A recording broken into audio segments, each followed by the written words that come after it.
Larson. Welcome back to my blog. Today's topic is simplifying the buy.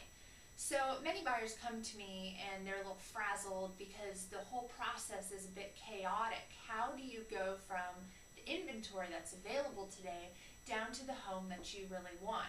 Well, over the course of time, I've developed 3 simple strategies that sort of help you narrow your selection so that you can pick out something that is what you desire. So the first strategy is good old traditional strategy of writing up a needs and wants list. Why is this so important? Well, you got to know what is essential in a home for you and then what's more of your wants. You know, if you need 4 bedrooms because you have a certain amount of people, or you frequently have guests, or you need a home office, then you need to write down, 4 bedrooms, needs to have 4 bedrooms. That's a need. On the other hand, a swimming pool isn't always a need, it's more often a want. Depends on the person, but that's just an example. So definitely figure out what do you really need and then what are your wants.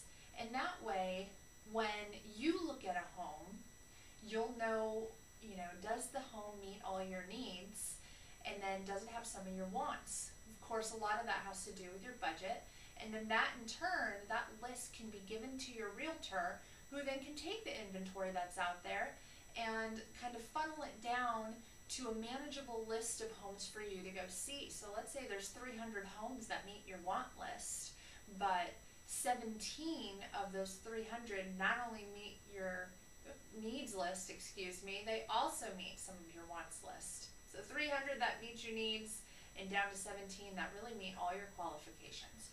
Take a look at those 17, and if one of those works, perfect. If not, you still have more to look at, but see how that really helps narrow it down. If you aren't focused to start with, it's really hard for your realtor or you to figure out what you want. Second strategy that I have is the nickname strategy. So now you're out looking at those 17 homes that you guys have narrowed down to. Each home that you go into, it's a wise idea, A, to take notes, but then B, to give it a nickname. So you notice that the lawn in the back is a little overgrown. Call it the grassy home. That really helps stick out some of the features from the home in your mind. If you don't give it a nickname, you end up at the end of the day going, don't you remember the home with the really large master bath, or the home with the aquarium? And it's harder for you to recollect, or you and whoever you're searching with, to remember which homes you liked and which you didn't. That brings me right into my third strategy. Always only allow 3 homes to be your top 3. So let's say you go into 3 homes and you love all of them. So they're your top 3. You would possibly choose any of those. Then you go into a 4th home and you're lucky enough to love that one as well. You now need to make a choice.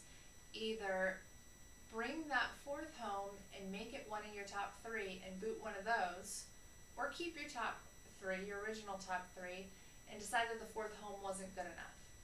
But always keep it down to a list of 3. That way when you go home, not only do you have a nickname that you can recollect the home from, you also know that it meets your needs and or some of your wants, and that it is definitely a possibility for you. It really helps you focus on the task at hand. I hope that these 3 tips make it a little easier and less chaotic to purchase your next home. If you have more questions, feel free to email me or give me a call or comment on this blog, and I'll be sure to get back to you as soon as possible. Thanks, and have a great day.